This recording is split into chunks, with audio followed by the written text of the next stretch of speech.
Hey, what's up mga kaballers? Maligayang pagbabalik sa aking channel. Halina't pag-usapan natin ang balita patungkol sa ginulat nga po mga kaballers ni Ja Morant, ang NBA. At ang balita naman patungkol sa maaaring kunin na ng Golden State Warriors at papirmahin na bagong sentro. Tara na't pag-usapan natin yan dito sa Basketball Hot Shots.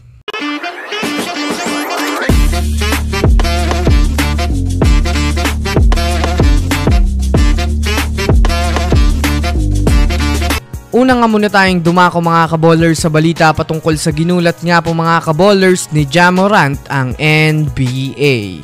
Sa ngayon nga po mga kaballers, alam naman natin na sobrang ganda nga po mga kaballers ng ipinapakita ng laruan ng Memphis Grizzlies. Sa katunayan, isa nga sila sa ngayon mga kaballers sa mga teams na kinatatakutan sa West, lalo pat kahit nga po malakas ang kanilang nakakatapat ay talaga naman nga po nagagawa nila itong pabagsakin o patumbahin.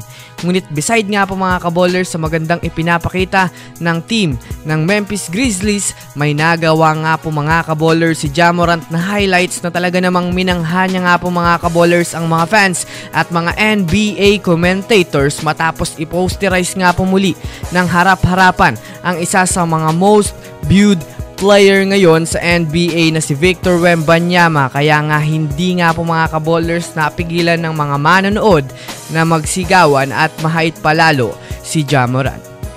Kung susumadayan natin mga kaballers, isa ngang malaking pambabastos nga iyon sa height ni Wembanyama, kaya naman sobrang init ng mga papuri na pumapalibot kay Ja Morant sa kasalukuyan.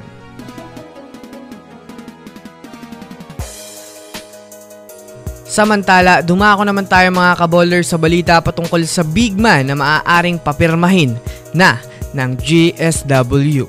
Well, sa kasalukuyan nga po mga kaballers ay nananatili pa ring tagilid ang sistema ng GSW kahit nanalo sila sa kupunan ng Minnesota Timberwolves kanina. Sa kasalukuyan nga po mga kaballers ay mayroon na nga ang Warriors ng 20 wins at 20 losses na nasa ikapang 10 pa rin na pwesto sa Western Standings. Kung susumadahin nga natin mga kaballers, nananatiling tagilid pa rin ang performance ng Warriors at patuloy na nanganganib na makapasok sa playoffs. Kaya naman sa nalalapit na pagtatapos ng trade season ay talagang kailangan na nga nilang gumawa ng move sa kanilang team upang mabago na nga po nila ang kanilang sistema at matanggal na nga ang kanilang mga struggles.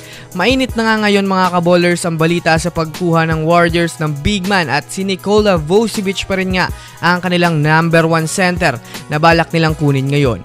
Makukuha nga ng Warriors si Vucevic sa pamamaraang sign and trade na masasabi nating hindi nga masyadong mahihirapan ng Warriors dito. Kaya naman sobrang kailangan nga nilang maganda ng mga assets sa pagkuha nila ng panibagong big man.